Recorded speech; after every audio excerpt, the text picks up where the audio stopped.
Faced with the problem of having to make a model railroad, I wanted the design to be really perfect. There's so many little adjustments that need to be made, and you do want a track plan that is interesting enough to operate, that the flow of items, makes sense. Here's one track plan I made in AnyRail. AnyRail is pretty nice in that you can edit it easily. You take a track and you grab one of the nodes and you can move it around.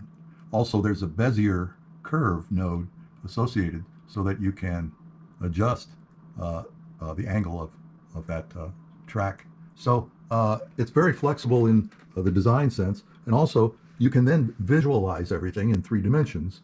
No buildings, no roads and so forth, but you can see elevations and the track plan and rotate it to just about any angle. And also you can zoom in and adjust your position so that you can see particular things or particular views on the railroad. So it's very flexible and useful, especially since it's free. It's incredibly high tech for a free item, and it's very valuable because model railroads are a complex thing, and if you want to make a good one, it's a long process. So this software is called AnyRail, and you can download it for free. I'll just look up AnyRail in Google. I'll open another file here, and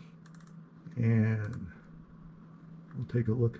I put some hidden tracks there. Those ovals are actually not tracks, they're hidden, just to change the elevation and to make a little plateau there. You can see there's embankments, you can do tunnels. So the layout I'm working on has a tunnel, somewhat like this one. It's going to go through there underneath. And so this is not too dissimilar from the layout I'm working on. It may be more or less what it becomes. And so this software is good if you want to do a model railroad.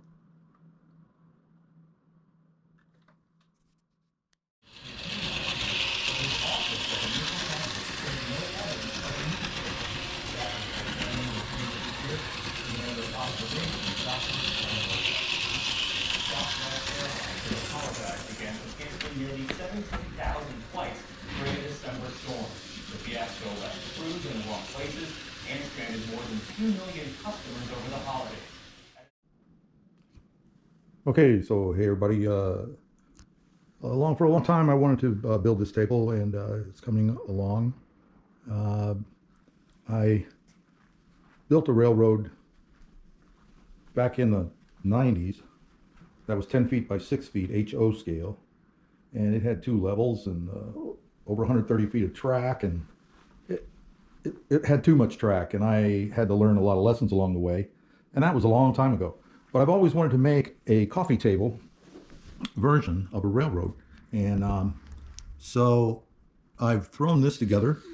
I have a piece of glass that's 28 by 48, and so I built this table to fit the glass, and it has the posts are notched out here, and in need of some TLC. They're notched out so that the glass fits in snugly, and this is styrofoam sheets that I have cut with a wire cutter, stacked them and glued them together, and then cut these edges with a hot wire, and then painted it a little, and it's not yet glued down. I have a styrofoam base over the entire surface, and the plan was done on the computer, as I showed you. AnyRail set all the track and marked where it would go, and then I've been working on this landscaping, and I'm using a Southwest theme, Colorado, Utah, that kind of thing. And this is a tunnel, which you can see is made up of chunks of styrofoam, and I put this one all together so that I have a little tab. This little rock here is a tab, and I can lift that out and take this mountain and lift it out, and then I have access to my tunnel area where a train will run through that tunnel, and I have to be able to get to it at any moment if I have a derailment or not getting the right contact. As you can see, this is all just pieces of styrofoam. These large sheets are 24 by 24 at Home Depot, and they're $6 a sheet. But you can do some remarkable things by just stacking them, gluing them, and then shaping them into what you need. He's caught on the legs. There we go. This won't be in the video, will it? No. But it fits pretty good. And this is an abutment that I'm going to add. So the next thing is to paint some more. I want to get a nice thick surface on here, and then start laying down the track bedding and the track. So